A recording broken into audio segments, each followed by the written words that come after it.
secure and secured all day.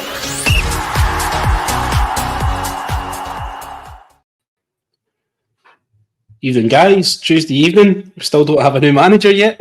I'm Ryan. I'm your host tonight. First bit of business tonight, guys. Just want to say that everyone down in Liverpool, their family and their friends have been affected by the atrocities that we saw the other day there. Just everyone at the Journal, you're in our thoughts at this moment in time, and hopefully the ones responsible are brought to justice for the atrocities we've seen, and hopefully we never see anything like that happen again involving football. So your thoughts are with us at this moment in time. Hope you're all doing okay. Guys, I'm joined first of all by Ross. How you doing, Ross? How we doing? It seems to be day 2 of a week where we thought we were getting a manager. We've just been sitting twiddling our thumbs, waiting on the potential. So I think it's a good time to kind of go through what he's got to work with, whoever that may choose to be. Yep, definitely. Doug, are you losing patience yourself, mate? How are you getting on? Yeah, starting to just want something done, just to get that form of momentum going. Kind of start the season. We're getting the friendlies coming out and things like that now. So it's getting more to the point where it's like, okay, that's great, but do we have someone who's going to take charge of them? So yeah, champing at the bit for some answers. Yeah, definitely. Mark, yourself, last but not least, pal, how are you getting on? Yeah, good, mate, good. Yeah, similar to the boys, just want something that we can get a wee bit of momentum behind and start the ball rolling to see what comes next. And we're hearing all these changes are happening, so how long until they're sort of up it out? It's a big thing now, isn't it, I think? Definitely. Well, listen, guys, before we get into it, for those that are still lucky enough to have their dad in this world, Father's Day is fast approaching, so if you want to jump on it off to the match I go, I'm sure you could pick up a fantastic piece of Rangers memorabilia. I think I have to say that my old man is probably the hardest person in my family and in my life to buy for. And you've got the wee bonus that you get a 10% discount if you enter the code Journal10 at the checkout. So into tonight, guys, we've not really got much to talk about as far as kind of coming ins are concerned. It's obviously a lot of rumours going about and a lot of names getting floated about social media and what have you. One thing that we definitely know is that we need to get a lot of players out the door. So what we're going to do is we're going to look at this tonight is a wee bit of with a kind of sober head. We're not going to be chucking Dessers under the bus. We're not going to be demanding it tabs. So we're actually going to look at this as kind of like a structured approach to how that we think we should be rebuilding the squad, because unfortunately we can't bin them all at once. It's not a, what is it to say, get them out, Sharon, get them out now. So we're going to look at a kind of a reasonable approach and how we think the squad's going to be dismantled over the course of the next few weeks. And feel free to chuck in the comments, and everyone's got an opinion when it comes to this as well. We welcome the viewers' contribution to this as well. So we'll start on this one. We've got squad number 1, if I can get this on the screen here. 2 seconds. There we go. Stage 1 of transfers. All right. So this is what happened last week. I don't think there was any great surprise. I'm going to come to you first on this, Ross. That Tom Lawrence, his time at Rangers came to an end last week. How would you sum up his contribution over the few years that he was with us? Probably disappointing more than anything. I think when we signed Tom Lawrence at 28 years of age, probably coming into his peak as a footballer, he's clearly a talented footballer. At the time he was a Welsh international, had been playing really well, kind of in the Championship with Derby County. I thought when he came in, he looked really, really well. I think he scored 3 in his first 5 games, if I'm correct, including a goal obviously against PSV, which was important in his getting into the Champions League. And then, as what happens with Rangers, he just got a bad injury that seemed to be poorly managed, and he never really got back to the heights that I thought, and I think a lot of us felt he could get to. Again, he's probably a guy that we've probably given a lot of wages to as well. I think you see that it was estimated to be on roughly 22 grand a week, and we weren't getting nearly enough value for money out of that. So it's one of those guys that I think at the end of it, you just have to shake hands and say, we're sorry it didn't work out, and move on. Yeah. I think from what I remember of it, it was the very kind of last second of the game against, I think it was Ross County at Ibrox, and from what I remember, it was borderline assault what happened to him. The guy absolutely nailed him, and nothing was ever actually done about it. There was no kind of brought up against the compliance officer. The referee never took any action after the final whistle was gone, but it was a horrific thing that happened to him. It was unfortunately at the cost of his Rangers career. Doug, I'll come to you and Yanis Hadji. Where are you with that one? How would you rate his time? Do you think it's the right thing that he's no longer a Rangers player? I mean, I've always been a big Hadji fan. I do think he can make a difference in games, and I think he's shown that in a couple of matches this season. In particular, the Aberdeen game where he got that fabulous goal at the last minute. And I do think he's a player who does and can and could contribute. However, having said all that, as much as I'm a big fan, with all the stuff that kind of went on with the contract issues this season, he's obviously wanting more money, I think, which was part of that issue. And since he's come back after that injury, he's not quite managed to fully cement himself as a first team player again. Some people have said he never has. I think he was to begin with, certainly, but since then he's never quite got himself back to that. So again, similar to kind of Lawrence, he's on a high wage. He's a high value player. We had to make a decision as to whether ultimately it was, are you going to pay him that more money, and is that going to be worth it for a player that is maybe going to be slightly more of a squad player? And so I think it kind of just got to the point where the time is right for us to part ways. He's a bit of a fan favourite because I think he's one of the players this season that did show fight and did show that kind of extra that we wanted from a lot of the players that weren't showing it. But yeah, I think unfortunately the way things have gone from over the last sort of 12 to 18 months, it's just kind of the right time, I think, for us to part. It's annoying because he's a high asset player by name alone, so we should be selling him for at least a few £1 million, if not something up to, if not in the region of 5+. If he'd been at the top of his form, in the top of his game, and we sold him at the right time, he could have been a pretty good sale, but we've again failed to do that. So he's leaving for free. So that's the most annoying part. I think that, again, this is another good asset player that we were letting out the door for free. But yeah, as I say, I think the time is right given the circumstances. Yeah, I think I tend to agree with you there, mate. Mark, I'll come at you next one. Leon Balogun, obviously a firm fan's favourite over his time. Do you think the club handled Leon's departure well? Do you think I was actually quite disappointed the way things have actually gone for him? I didn't think it was one that PR-wise we've done ourselves any favours for. No, I don't actually either, Ryan. I tend to agree there. I thought it could have been handled a lot better. I know he sort of released it, and then later on that night, the club came out with a wee video of it, but I think it should have all been in sync. Look, guys, this is what's happening, and I think that's sort of what's happening behind the scenes, is getting that driven by. But no, I think Leon's been great for us, isn't he, to be honest? We all wish that he was maybe 26 as opposed to 36 and he'd have been there for years. But no, I don't think he's sort of a release was handled well at all.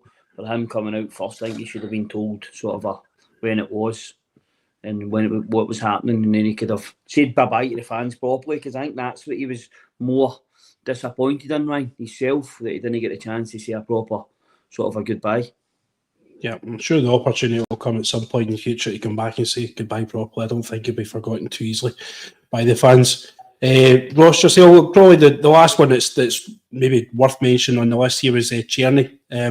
His contribution over the season, it's going to be hard to replace. We're looking at 18 goals and 9 assists, but it looks as if he's going to go back to his parent club. It doesn't look as if there's a possibility he's going to return. What do we need to do to replace him? Do you reckon we're talking £7.5 million there? Do you reckon that's the kind of money we should be talking about to replace a player like Tierney, or do you reckon they should be looking at going to the transfer market and try and find something cheaper and better? I don't know if we can get better for the money, but I don't think we're in a position at the moment, regardless of the finances that are coming in, to go and spend £7.5 million on a player unless he's an absolute standout. I think if you look at some of the bigger signings that have been made by Rangers and by the other teams across the city over the last kind of 12 to 18 months, the big money signings have not worked out. They've not proven to be value for money. But that being said, Václav Černý, I thought was one of, certainly, apart from Nico Raskin, was the standout footballer for Rangers this season. He was sensational, especially after the kind of stop-start, part of the season at the beginning where he had with the bad miss against Leon, and he had to come out and admit and basically apologise for missing a sitter because of the stick he got. That showed kind of more kind of leadership qualities. I thought he was, even when things were going downhill, he was still stepping up and contributing. I thought, but we're in a position where for the third season in a row, our best player's been a loan player, or one of the best players has been a loan player that when it comes down to the end of it, we can't afford to replace. It was the same with Sima, it was the same with Tillman. The only way I think we could get Tierney back is if we made the Champions League. But I think by that point, he's already played himself into a better move. He's basically, the loan for him has worked out as perfectly for him as you could ask for. He's turned up, he's contributed, he's played well, he's showed himself up to be fit, he's over his injury issues. I know he had a bad cruciate injury at Ajax, I think, and he's kind of over that, so he'll get a better move. He's now hitting, I think, 27 years old. He's in his prime. He's a full international. He'll get a better move, I think, than coming back to Scotland. So we'll need to find a way to replace his numbers on a better budget, I think, than £7.5 million, which will be difficult. But that's what we're bringing these scouting teams in for. That's their job. They need to do it. Yep. Doug, would you pay the money they're asking for? We're the rumour is as low as 6, but as high as 7.5. Does that represent value for money for you, considering his contribution over the last 12 months? Yes, I would. I think we need at least one player, probably more, that is going to cost this kind of money. If you look back at who's the last attacker that we had that sort of could contribute at that kind of level, Ryan Kent. What did he cost? £7.5 million. Unfortunately, that's the kind of money you're going to have to pay to get players of that quality. Yes, we can find youngsters, and some of ideally we'll be lucky, and some of them will also hit the ground and do well. But we also, I think, sometimes get lost in the transfer model idea and think everyone has to fit it. But to me, there has to be, you have to buy the occasional 28, 29, 30, 31-year-old, because you need people with experience, cool heads that can help calm the squad and lead these younger players that we're buying. And you also have to occasionally buy some players that are there to come straight into the team, perform, and bring quality, because they're the type of players that will help win you titles. And you need to have a couple of those as well. So what I'm wanting and what I'm hoping from this takeover is that that's going to allow us to make a couple more of these type of signings, rather than, like you perfectly said there, the last couple of players that we'd have loved to have brought in. Tillman, I think we could have done had he been more willing. But certainly Sima, absolutely, and Tierney both fall into that bracket that we needed the Champions League to afford them. And I'm hoping that the takeover will mean that we won't absolutely need the Champions League to be able to get at least one of these type of players in, because these are the type of players that will make a difference. Yep. Mark, a hypothetical question here for you, and this is always my argument when it comes to Tierney. The biggest thing that people seem to have is that his price tag, that people don't want to lay out that kind of money for Tierney, right? But had Rangers done a bit of business last summer and Tierney had not been a loan signing, had actually been a permanent signing, and what would you be asking for to sell him? He's engineered out. He's got himself to one of the best assets in the club. He's one of our top 3 players, probably next to Egeman and Raskin, and he's a sellable asset. Would you sell him for £7 million, or would you be looking for more? Personally, for their figures, then I think you're looking for more, because he's a sellable asset. He's done well in in Europe. He did have a slow start, but yeah, I think you're looking for more. But ultimately, I don't think I'd pay more than 5, to be honest, for him. But I would be looking to sell him for more. I think that's where the player model comes. And I think that's the big thing for us. I think going forward is who's coming in it, and that's been the big debate. But what systems are going to play? We're going to play with a winger. So are we going to then outlay X amount of pounds? Because sometimes his defensive work's no great. I'm not picking on him on that. I think he can be lazy at times, but I think that's the big thing for us. I think our whole who we're linked with in all this paper talk is all based on rumours as opposed to actually who's driving it at the head. But yeah, it's a strange one because I'm sort of going back myself and saying I would want more from him, but I don't know if I'd pay more than 5. I don't think you need to pay more than 5 in Scottish football. That would be my sort of opinion. The reason I ask is I can't understand the argument why people say they wouldn't pay the £7 million for him. But as soon as I say how much would you want for, I'd want 10, 15 million quid for him. Well, why would you not pay 7 for him if you'd want 10 for him? You're Do you paying know, half of what you would actually want back. Aye. And there's also the argument that you pay cheap, you pay twice. Turn around and say, right, we'd rather sign somebody for 3 or 4 million quid. That's a gamble. That doesn't work out. You then have to spend another 3-4 million quid to actually try and find one that works. So you're then 8 million quid in, and you've got 2 wages now to pay, whereas you could actually just go and sign who's a known quantity and just go for it. So I'd have him back. I think it's relatively low risk compared to when we know him. But like we had with Tillman, does he actually want to come back, or would he be grabbed kicking and screaming back to Ibrox? So I think he said he's goodbye, and I think we maybe just want to leave it at that. All right. Anyone want to add anything else on these? We haven't touched on Casemiro and Fernandes. There's obviously not much to talk about with those two guys.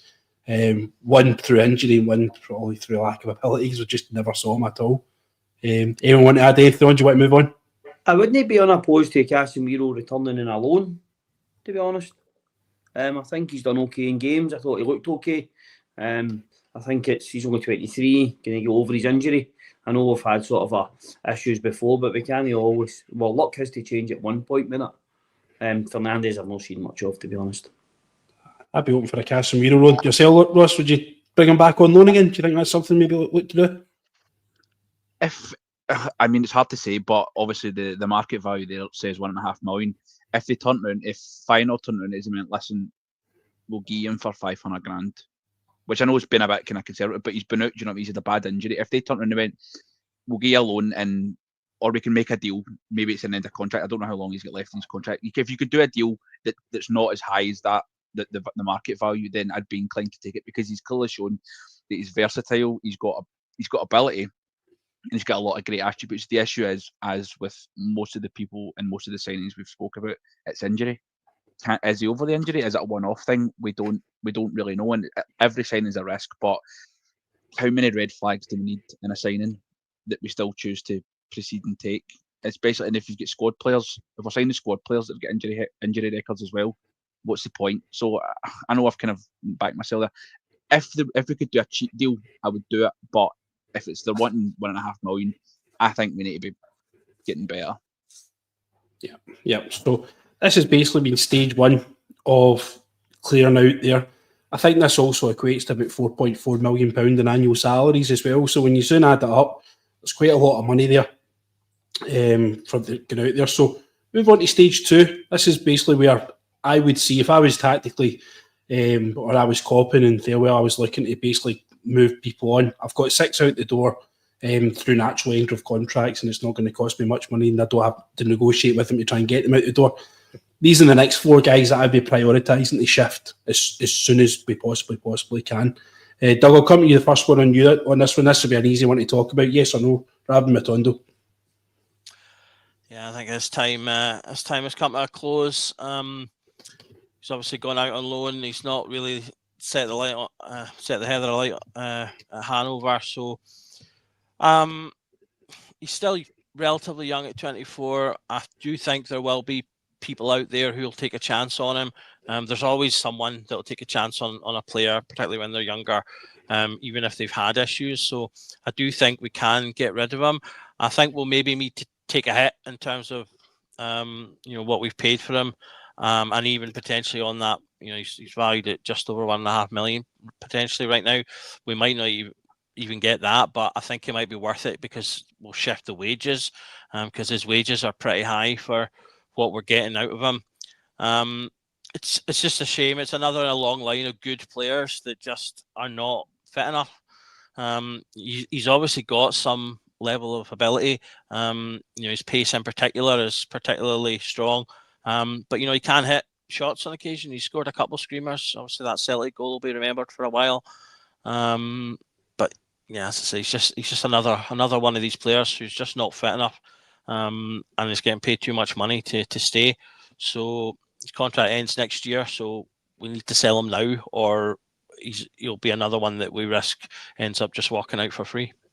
Yeah, it'd be basically £1 million worth of wages over the course of the next season. See, even if he's one we just need to let go for nothing, I'd be all for that. Mark, I'll come to you on this next one. There's a couple of comments here. getting a season out of Ben Davies, keeping him just in case, outstanding the promotion. But do you think he merits a £27,000 a week salary being at Rangers, though, given what he's got? Do you think we should move him on? Given his age as well, I'm looking at 31-year-old. He's the oldest of the four that we're speaking about here. And he's also the highest paid, according to these numbers here. What's your thoughts on that, mate? See, it's a straight toss-up. I know he's not on it. I would keep Ben Davies over Robin Proper. Okay. That's what I would. A left-footed balance. But he seemed to play 4 or 5 games for us and then went missing, but then went and played 30, 40 games in the Championship, playing Saturday, Wednesday. Davies, he was always just maybe too nice for us, when he was like a nice ball playing centre-half or trying to play, but I still think he's better than Proper. But at these sort of wages a week, do we want to be keeping that as in reserve? Possibly not. But last year his deal, I think if Birmingham come in with even 1.5, even if that his market value is 2, then I think I would let him go. Yeah, it's just another one. It's, for me, it just labels another poor signing. I can't even remember even who signed them. Was it Gio that signed them? Was it as far back as that? Yeah, Gio. So it's just another poor signing. Ross, I'll come to you on Jose Cifuentes. A new manager coming in. Obviously, we're thinking possibility of Ancelotti, a continental manager, Spanish speaking as well. Does he get a tune out of Jose Cifuentes? You know, given his experience of working with South American players, is there something in there that, you know, Ancelotti could maybe unearth that other managers haven't?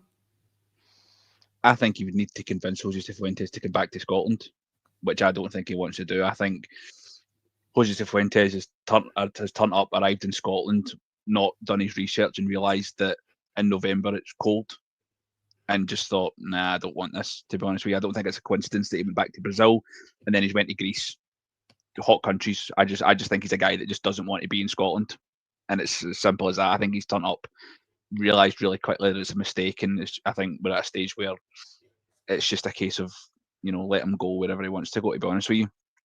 I understand we didn't pay as much money for him as he was valued at, because he had 6 months left on his contract at the LA Galaxy, and it was marketed as a bit of a coup. You know, Michael Beale used the "he'll take us to the next level" quote, which, you know, I don't know why they use these kind of thing, because it always comes back to bite us in the backside.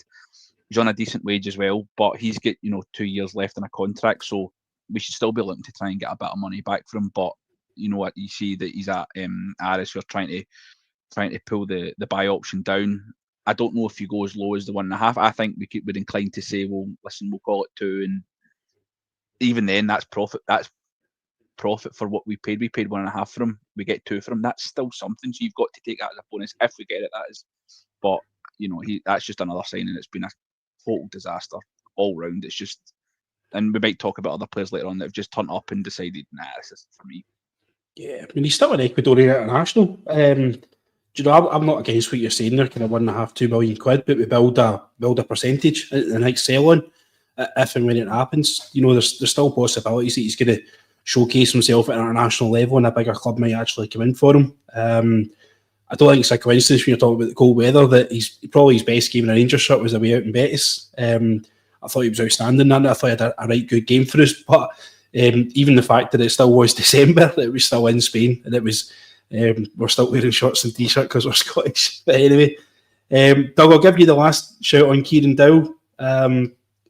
Anything there? Do you think that's, of all the ones here, that's probably going to be the easiest one to move on?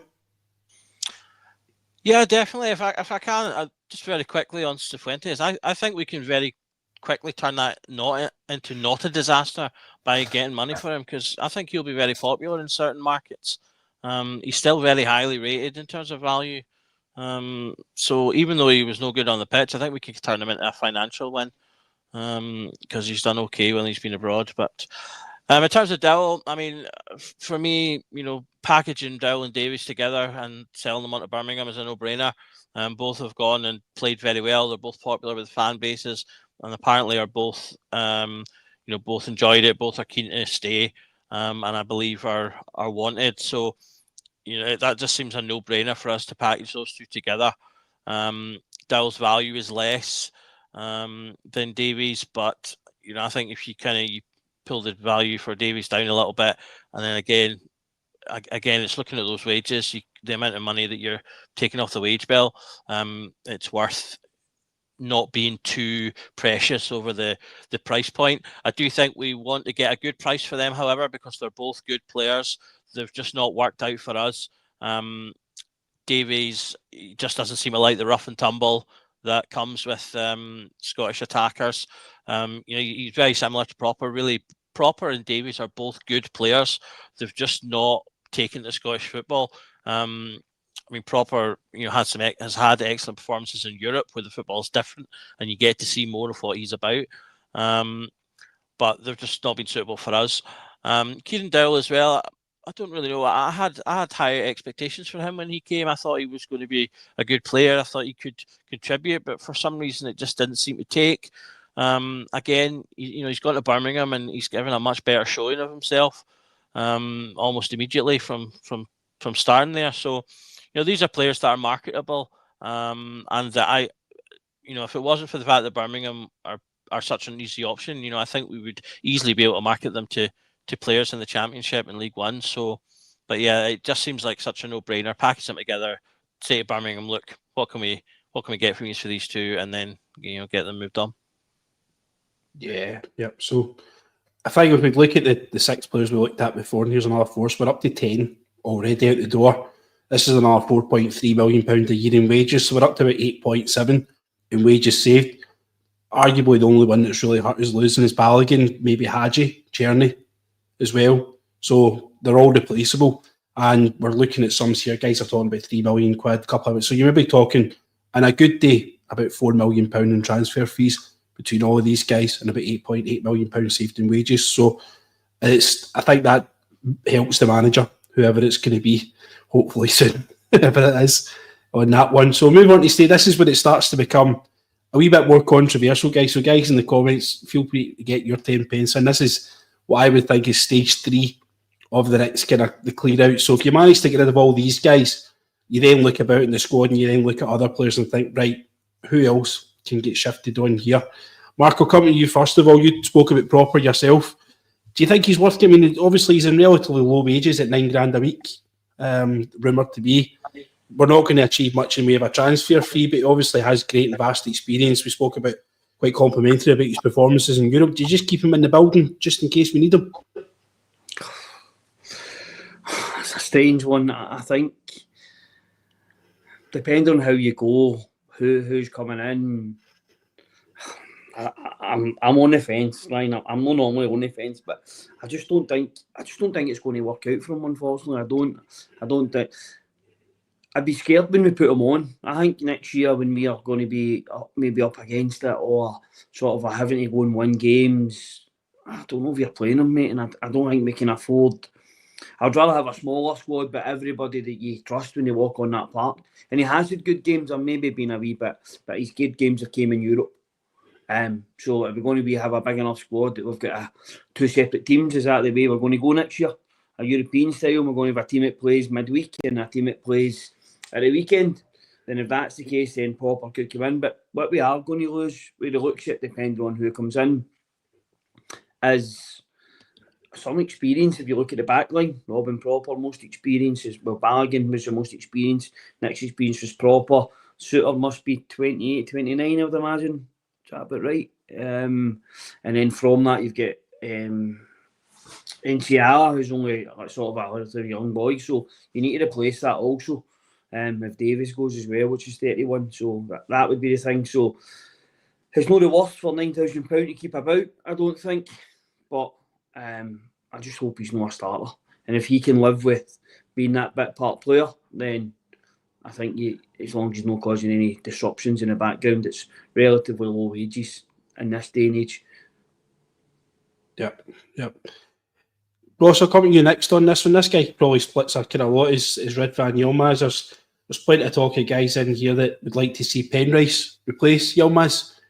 Have you seen enough of Penrice that he could be a Rangers player? Do you think he's got the qualities that can be a Rangers player? Obviously putting Yilmaz aside, but we obviously need to think about replacements. Is he somebody there? Do we push the market a little bit? Do we look at Josh Doig, bring him back to Scotland? Do you know, funnily enough, correct me if I'm wrong, is Josh Doig at Sassuolo?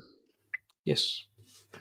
I seen somebody actually mention something earlier about somebody who will obviously come on to in the next bit is maybe going back to Sassuolo, but I would be if you could do a deal for Josh Doig, bring him back.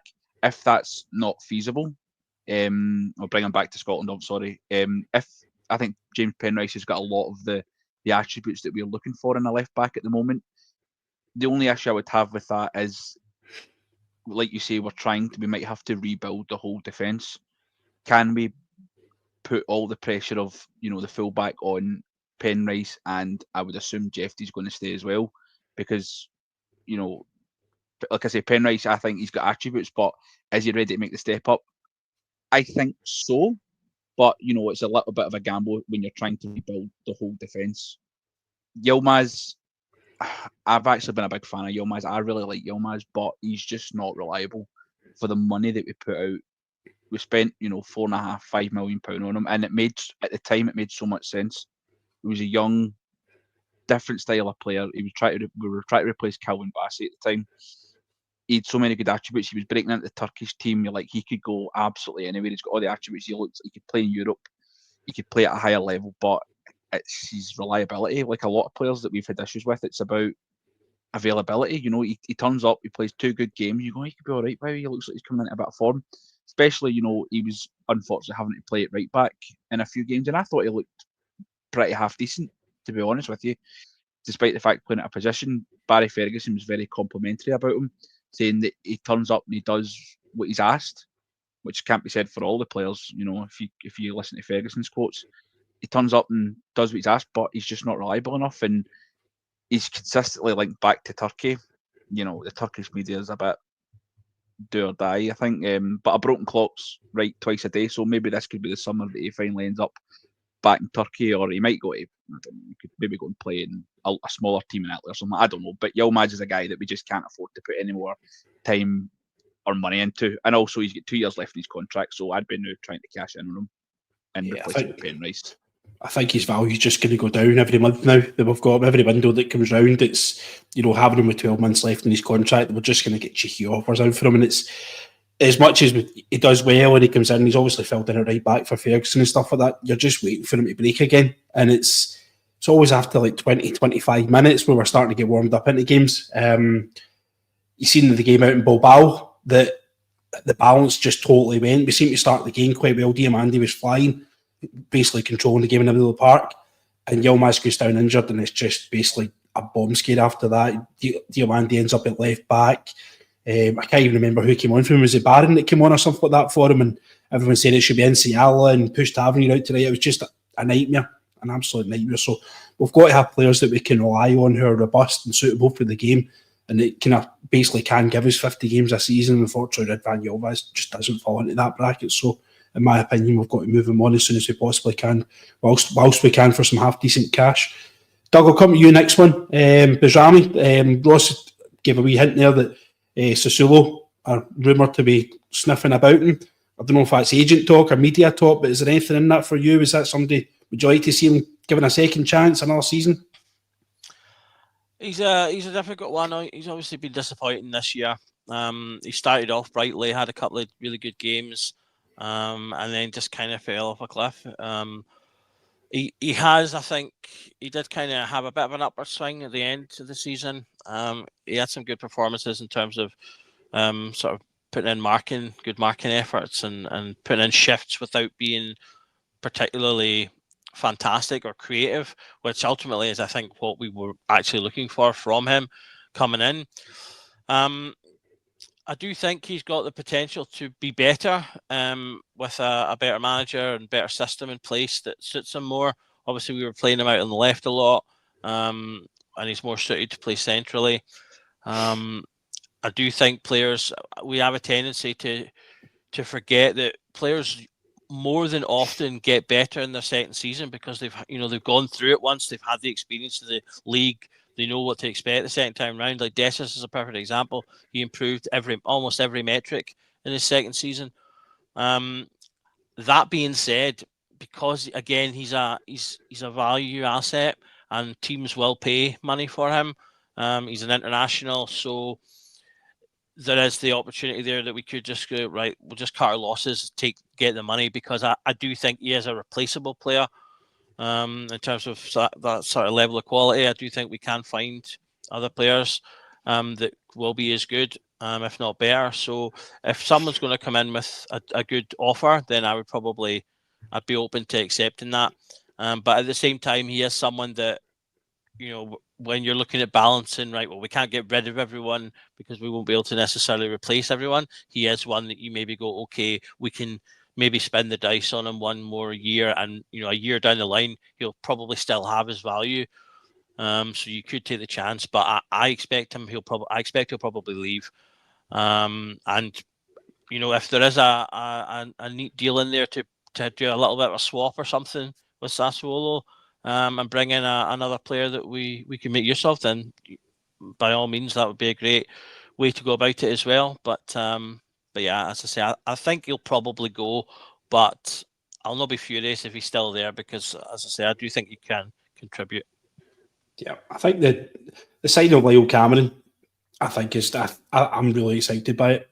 I think that's going to be a really good bit of business for us. We might already have the replacement in the building already. If we can get Josh Doig in, like Ross was saying, for Sassuolo, and swap that over and do a bit of business that way, we've gained 2 young Scottish players in the mark and basically lost an unsuccessful Albanian.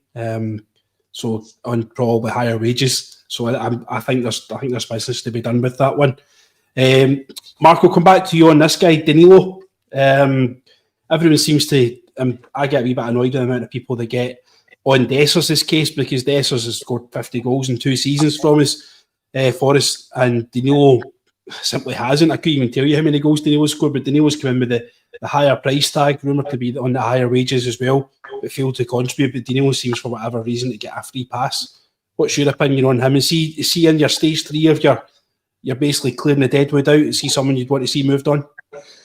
I think just because he's on a week, because he's not a starter, I don't like, if you are, whether it's true or not, and we're linked with Shanklin, but if you can sell Danilo and sign Shanklin for half of that a week or whatever he's on, then I'd be looking to do something like that as opposed to anything else. But Danilo, for me, the thing is with Danilo, all his injuries have been different, isn't it? It was like broke his jaw, or he had a bang in the face, and then it was a bad tackle against Hearts as well, similar to when you were talking earlier on, Ryan, about the one on Lawrence. It was a bad tackle. It was the same scenario with the boy at done Dorrance, even get back further, nothing was done about sort of a finish his Rangers career. But Danilo's a strange one, because I think there's a player in there, but is he going to, similar to Ridvan and some of the other names that we've mentioned tonight, is he going to stay fit enough? I think if Danilo played the same amount of games as Dessers, I think Danilo would score more goals. But is he going to play 30 games a season, which Dessers goes and plays as a lone striker? And I just don't know if he's quite robust enough for that for Scottish football. That would be my concern. Sure. We'll move on. Ross, I'll give you the last one. This one actually makes me a wee bit sad, to be honest with you, is Ross McCausland. I think we all had high hopes of Ross when he broke in. We obviously realised that he's as much a supporter as he is a player of the club, and everyone wanted to see him do well. But his impact and his chances that he's had, he's just not seemed to have, cut the mustard as much as we like. Scored the goal at Malmo earlier on in the season. I think he scored another goal in Europe as well, if I remember correctly. The Ibrox, I can't remember quite, but I think he scored one at Ibrox as well. But just doesn't seem to be doing it consistently enough. But do we move him on? Do we keep him? Is he a squad player? Is he good to have around? What's your kind of opinion on this? I think it was Aris Limassol at Ibrox he scored against in the Europa League last year. Game we drew 1 each. Is it one he took Cantwell off, Ross? Sorry, I interrupted. The one he took Cantwell after 30 minutes or something, wasn't it? Yeah, Sorry, guys. That was a good. Sorry. No, it's all too silly. Good memory. Such a sad one, because we've been moaning about how we want to bring youth through, and we want guys who are Rangers fans to come in and do well. And what more can you get? A young boy from Northern Ireland that's grew up supporting Rangers, that even has, not to get too far into it, he's got the cultural background that a lot of us grew up with. He's got everything that you would want in a Rangers player, apart from the football ability, which is so sad for him, because I just don't think he stepped in at a time, and I think he almost had a little bit of the Ross McCrory thing about him, where he looked good because we were so bad, and he's maybe suffered a bit because he's been playing in a poor team. I would like to think that if he goes, which I think he will, I just don't think he's going to make the grade and get to the level that we're looking to push up to, especially now post takeover. I'd like to think that if he goes away, he'll go and do the same as Ross McCrory and maybe be taken out of the limelight a bit. Maybe the pressure's off a little bit, and he will make the step up. You wrote there that he could go to another Scottish team. He could easily go to, 80% of the clubs in the Premiership and be an asset to them. Absolutely. I think he could easily go to, Hearts or even Aberdeen. I know he probably wouldn't go to Aberdeen, but if you go to Hearts or Aberdeen or a team like that, or maybe a League One team, he's a full international as well. So I think that gets forgotten sometimes. That he is, there is value to that. He's 1.3 million. I think we would be really, really shooting for the stars if we get 1.3 million pound for him, to be honest with you. But it's sad, but I don't think he's at the level where we need to go, even as a squad player, which is a shame because we all like him. Yeah, I think there's two managers, and I see as far as moving him on, he's bottom of this list for a reason, because he's where I'd like to see it. I would try and keep him there and give him another chance. I'd like to see Derek McInnes would be interested in taking him at Hearts for a season. I'd also like to see if that's not a goer, if Stephen Robinson would take him at Swin as well.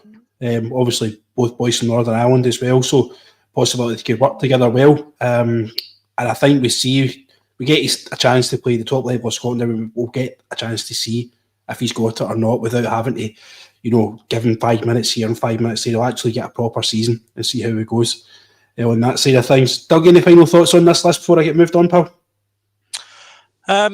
Yeah, I think the bottom two for me, Danilo is someone we should definitely keep. 100% agree that there's a player there, and that his particular injuries have been more unlucky. They're all contact injuries. They're not repeat injuries or muscle injuries. And given how long his contract is, I think we're as well keeping him and then trying to get something out of him next season, and then at the end of that year we'll make the decision depending on how it goes. I was furious with Ferguson that he got like no minutes in the last sort of 5-6 games, because it would have been so enlightening to see how he was, where he was in terms of his play, but he obviously didn't get a touch in. In terms of McCausland, for me, he's a player that I think we just act depending on how other things go. There's no rush for him to leave because he's not getting loads of money. He's always fit. And he can put a shift in even if he's not necessarily going to be a great player or giving us like an 8 or 9 out of 10. He'll give you a 6 or 7, maybe without shining, and he will get a goal and an assist here or there. So he can sit in the squad if need be. There's no need to rush him out. I would potentially. I don't know if this is what you were meaning or if you were Ryan when you were saying it a minute ago, but I actually think maybe putting him out on loan could be an option for him. Like you say, to one of the teams that you mentioned, a top end Premier League Premiership side. I know Hearts didn't finish top end, but they're up there. Your Aberdeens, Hibs, whoever it might be, one of the top upper clubs, and basically say to them, right, go and do your best. Let's see what you can do. Get, like you say, more games out of him. He did play 35 matches last season, 20 odd this season, but again, a lot of them are coming off the bench, so it would be good to see him getting consistent 90 minutes over a season and then maybe see where he is. I reckon if he went off to say like a Hibs or something and did really well, that's just going to boost his value, and then we sell him at that point. But I don't think there's any rush. He can easily sit in the squad again. He's always available, which is a good thing, which is not always something we've had from our squad players. So yeah, I'm not in a rush to move him on. I think it would just depend on how incomings go as to whether or not we kind of really need to shift him, or if he can maybe just sit there, or as he go out on loan. Yeah. Listen, guys, we'll get moved on to the last one. That says at 44 minutes. Just want to move on, guys. There's 800 of us watching. If you haven't, please like and subscribe to the channel on YouTube. That would do us no end of favours. Lots of content coming up over the next few months. A big and exciting summer for the Glasgow Rangers. So follow us if you can, please. Last one here, guys. Number 4. So I managed to get rid of all these guys, and I've got 3 big earners all over the age of 30. And I'm sitting looking at them and thinking, these are going to get shifted pretty much now. I'll come to you first of all, Mark. James Tavernier, the guy that probably splits the camp more than anybody else. Rumoured to be the highest earner at the club. Being the captain, I've not got a problem with that. Everyone's saying it's Tavernier's time to go. What's your opinions on it? Do you think it's time for him to say goodbye to Rangers? We need to replace him ultimately with somebody that plays the amount of games that he plays season after season, which I think is a big one. I think arguably Tavernier's best games this season has actually been part of a back 3 as opposed to playing right back. But I do think his time at the club is probably up. I think he's been a great servant.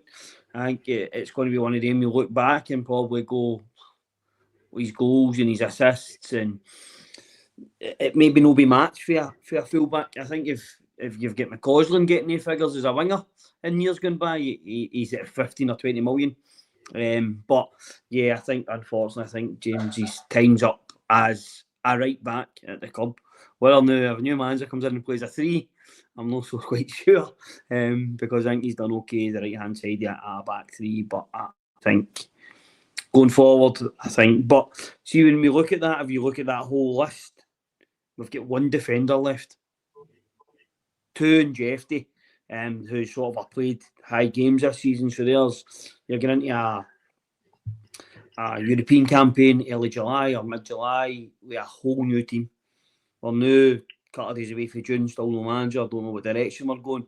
So I think that's where the issues for me come, in terms of throwing all these players together and you're hoping to have a team straight away to go and win European football games. Or I don't think that works. I might be wrong on that, but that's just obviously what's happened in the past. But unfortunately for me, if it's a right back, I think Tav's gone. This is the summer that his time's up. Yeah, for me, I don't have a problem with him staying at the club. You know, he is still the club captain, but I do have a problem with him playing as much as he's played next season. I think we need to enhance what we're doing at right back. But the fact he hasn't had a lot of bad injuries, he's probably going to be available for most games. Talking about European games, then come back and playing league games and stuff like that, I don't have a problem with Tav being here next season and picking up that final year of his contract.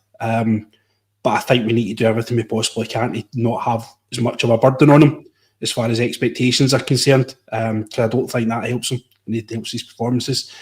But it's just one of these things. He's there. And I think probably if you were to take a vote with the Rangers fans, I think probably 90% would like to see him go.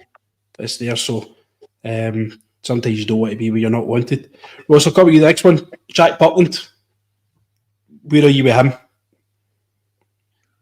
Super Jack. It's been a really disappointing year, I think, for a big man who, when he arrived, I think we all had thought we've got next in the line to the throne, the coveted number 1 that we've had since 1986. We've always had this great number 1. I thought Jack Butland was going to be just the next thing, and he was brilliant, and he kept us in games, but I don't know if it's a confidence thing. I don't know if it's just a sharp decline. I don't know if he's maybe now at a stage where he's went from, kind of being a bit of a bit part player at Man United to being the first team guy. Sorry, the first choice. Is it maybe now just at a stage where he just can't do it? He maybe can't do it as consistently. I don't know. Is it maybe not getting in the England team? Because it seems his form seemed to have really dipped since this kind of maybe not getting into the England squad for I think it was the Euros last summer. I don't know, to be honest with you, but every game he plays, he's a liability at this stage. And, I don't think, as much as I know Liam Kelly's had some decent games as well, I don't think that Liam Kelly stepping up and pushing him has pushed Jack Butland on to be better. I think it's made him, he's not getting any better, he's get worse. And the statistic, I don't know what the exact number is now, but I think it's like 102 goals conceded in 102 games, something along that line. Correct me if I'm wrong, please. But it's not good enough. Lost an average of 1.1 goals per game. Well, there you go. So it's slightly over that. He's not as much as just coming in on that. Sorry to interrupt. No. Yes, he is the goalkeeper, but he's not the only one responsible for stopping goals getting to the back of the net. That was my next point. I was going to say, however, there is the caveat of the defence in front of him, but a lot of the goals he's conceding are daft mistakes of his inability to catch the ball or control his box properly. We've seen it, especially if you probably look at the last 10 goals he's conceded, it's a lot of them have probably been down to him not commanding his box properly. I think the one against Motherwell at Ibrox, where he just, it's an easy catch and he kind of scoops it out to the guy. So run away as well when he poleaxed that guy for the penalty. It was just the hesitation was ridiculous, mate. It's hesitation, and when you're the number one for Rangers, you have to be sure, make the decision. Alan McGregor was good at making decisions. He was good. His reflexes were good, and don't get me wrong, but he was prone to a brain fart. But I don't think it was at the same level that Jack Butland, because McGregor could still pull out these top tier saves more regularly. Butland's still got a great save in him. He's still a decent shot stopper at times, but I don't think he's consistent enough to merit the salary that he gets paid as well. If he's going to be the Rangers number one, I think we need to maybe change what we're looking for a number one now. We're at a stage where football's changing, and I know we don't like the ball playing goalie, but I think if we're going to get a younger, better goalie, that's what they're going to have to be able to do. And Jack Butland's a good old school goalie. He's a decent shot stopper, and I think, like I say, there's value for him, and I think he could go down to England and still get, a decent championship move. Maybe not a lower Premier League team, unless it was a team that had maybe getting to Europe and they've got this, they've got the Scott Carson position, I like to call it, who basically just sits on the bench to tick a box. He's moved away from Man City. His contract to Man City's up. That's baffling, to be honest with you. I thought he would be retirement, but our retirement age of 68. To be honest with you, that's he stayed patient sitting on the bench at the same time. Listen, honest to God, man, I can't believe he's got 2 Champions League winners' medals in 25 year apart. It's baffling, or 15 year apart. Sorry. No, but I Jack Butland, I think we can get better for the money that we're putting out. That's what I'm kind of trying to say. Yeah. Doug, we'll move on to the man, the myth, the legend, Cyril Dessers. I'll let you have the first kick at him. Well, I mean, I'm a Dessers fan on the whole. I don't care what anyone says. You don't score 29 goals in a season if you're not a decent player. So there is something to Cyril Dessers. The problem is more his wider play. He can score goals because he's got 29 of them. And he's got I think it was 7 assists as well. Yeah, 7 assists, which is a decent haul as well. So there's obviously a bit of a player in there, but I think the main issue, as I say, is his wider play, is particularly because he's played as a lone striker. And while that's not maybe quite as bad domestically, it has been a problem in Europe at times when you really need that, hold up play to help get the team up the pitch, and he just doesn't always have that. He can be inconsistent as well. Obviously, 1 minute he'll be scoring 2 goals, and the next game, he'll have one of those 12 misses. So, like you said, he's a bit of an enigma, but I think ultimately the thing that leads me to slightly lean towards selling is just that it feels like, again, all the aspects are kind of there in terms of timing. So he's 2 years left, so he's got a good value to him. We'll be able to get, there are teams that have offered a couple of them a good few million for him. Obviously, we got an offer from, was it DC or Atlanta? Atlanta it was, aye. And the MLS, so they were willing to pay a few million for him. He didn't want to go there. Obviously, he's 30 now, so in theory he's moving into his decline. But I mean, that being said, I'm also a proponent that 30 is no longer like old in terms of football now. I think large amounts of players are playing to a good level into their mid 30s, and Dessers, he's not a pace merchant or anything like that, so he's probably got a couple of years in him. But yeah, I think he also suffers similar to what we were saying there about Butland in terms of not all the goals lost are Butland's fault. The fact that Dessers misses chances and those can be consequential is also not entirely his fault, because we're not getting enough goals from the players behind him either. Players like Alan McCoist missed countless chances, but he had players behind him who, if he was having an off day, they'd score the goals that would mean we would still win the game. If Dessers has an off day, we don't have enough players behind him that can be right. Okay, well, I'll make the difference. Tavernier used to often be that guy. He's not quite getting as many goals as he used to.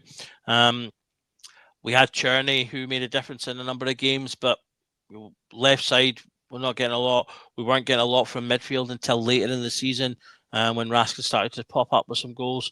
So there are other things to consider there.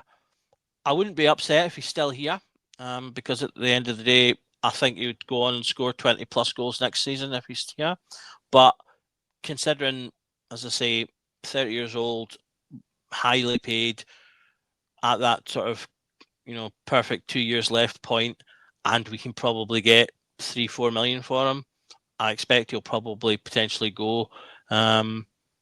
Although he himself appears to be in no hurry, so it'll need to be a good deal to convince him to leave. Okay, Mark, I'll come to you next. But my ideal scenario, if I was picking a team and I was the next Rangers manager, I would be working with Dessers and Eagleman. Is basically I would be looking to push Eagleman now. He needs to get pushed as the new Rangers number 9 to get his value up and get what we're looking out for him, because playing him out wide left and not utilised, I think this is the season where he gets his big push. With Dessers sitting in behind him, ready to support him. I'd have Shankland in the building as well, just for times that we need, domestic experience. And I'd be going out and looking to sign the next Eagleman as such, because we always have to think about progression and contingency plans, that if somebody comes in with crazy money for him in January, we've got to be ready to sell him, and we'll still get 3 strikers in the building. Would you go with me on that? Do you think Dessers needs to get moved on? Where do you see him? I think what you find with Dessers is he gives his all every week. Yes, he misses chances, but look, it's replacing 29 goals. I don't think that's going to be easy or cheap, and that's the big thing. So, but I think with the Dessers one, I think Eagleman has to play as well number 9. I totally agree with that. I would like us to play 2 up front. I know we don't seem to do that. It's like we play 4-3-3 or something. We don't really have 2 out-and-out strikers, and I think Dessers would benefit from a help there, and I think that would help Eagleman, because I think he sometimes drops a wee bit wide, but it's maybe the way he's asked to play. But no, I agree with what you're saying. I totally agree. We need to try and Shankland in a free, I think, is a no-brainer. I think he would. The old quote was, "I would walk through broken glass for Edinburgh to make the move," and I think Shankland would do that. To be honest, on a free, I don't think he'll command massively high wages either. But I think we need to have 4 forwards sort of in the building. So if you're going to have Dessers, Shankland, Eagleman, and you're going to sign the next Eagleman, I'll look for that, then obviously then you're looking at Danilo, then would be the one that would be surplus to requirements in that. Yeah, definitely. That's what we spoke about earlier on. I just think that we don't need to freak out. Personally, I don't think we need to freak out too much about signing a new striker. They're probably the most expensive player that you'll buy as well, because every goal scorer comes with the highest costs, And I think that if we just use Eagleman more and just use him well in the right position, I think we've got a 25, 30 goal scorer there. I think you've then get 20 goals in Dessers, and you're probably getting another 15 to 20 in Shankland as well. And I think that would do, as well as having a young player that's been brought in that's just getting, nudged in, as Eagleman was at the start of the season under Clement. So that would personally be my tactics. Obviously looking for comments to see if anyone agrees with me. Ross, I'll let you have the last wee talk on Dessers, mate, and then we'll get things wrapped up. We're just coming on to the hour, bud. Oh, CD9, the Enigma. I don't know, to be honest with you. As the season went on, I've just kind of went along the lines of I can't wait for it to be over so we can get rid of him, and I never need to watch him miss sitters again. But I've kind of come into the idea that he's not the problem. The problem has been that he's had to be the problem, if that makes sense. He's had to be the number 9. Since he arrived last summer under Michael Beale, he's been the only guy available consistently. He's had to play come hell or high water. Even at the start, he was injured and he had to play. because there was nobody else. Danilo wasn't fit. He's not fit. He's not reliable. Not so reliable. You say, like Matt said earlier, some of his injuries have been unfortunate and due to, you know, thuggery and bad luck. Like the broken foot, the broken jaw was bad luck. But Dessers has played. Dessers is fit, and his attitude is. If every player in the Rangers squad had the attitude of Cyril Dessers, we would not be in the state we're in right now. No chance. You cannot fault his attitude, his mentality.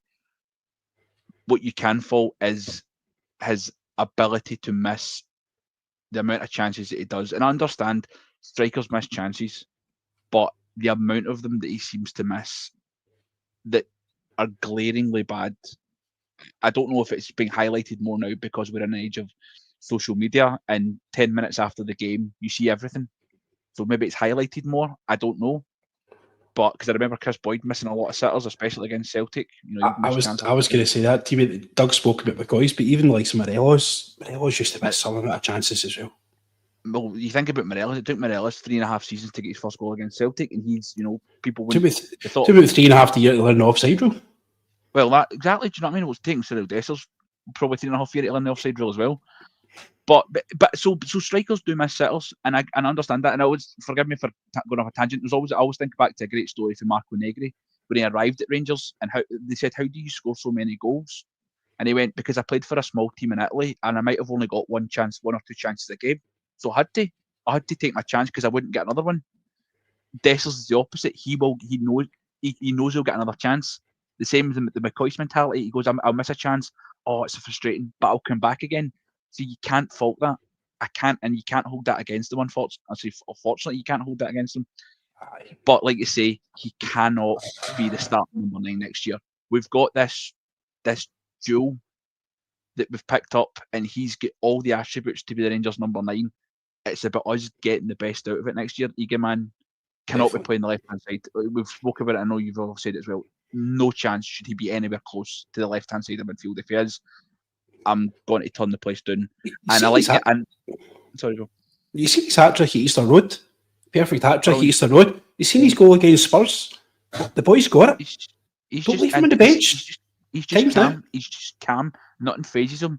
But that's also a frustrating thing because sometimes he doesn't seem like he's getting urgency. It's a bit like Joe Aribo in that way. Is that they're just so calm, so relaxed, and sometimes you want a bit of nitty gritty, a bit of oomph, which I think we need as a centre forward. But if we're getting into the next season, and let's say the hypothetical scenario comes out that we've got Eagleman as a starter and Dessers, and we've backed up with a nice homegrown player, Shankland, everybody's favourite, I'd be all right with that. If we're going to play one man up front, I think we need 2 players for every position. If you play with one guy up front, you need 3 centre forwards. If Mark's like Mark says, if you play 2 up front, you need 4. So then you need to go and fight, like you say, you go and find the next Scottish Eagleman. Try and get somebody from a Scottish team to maybe try and help develop, maybe get them out on loan. I know the boy Wilson at Hearts, he's quite highly rated. We did unfortunately just miss out on Bobby Wales at Kilmarnock.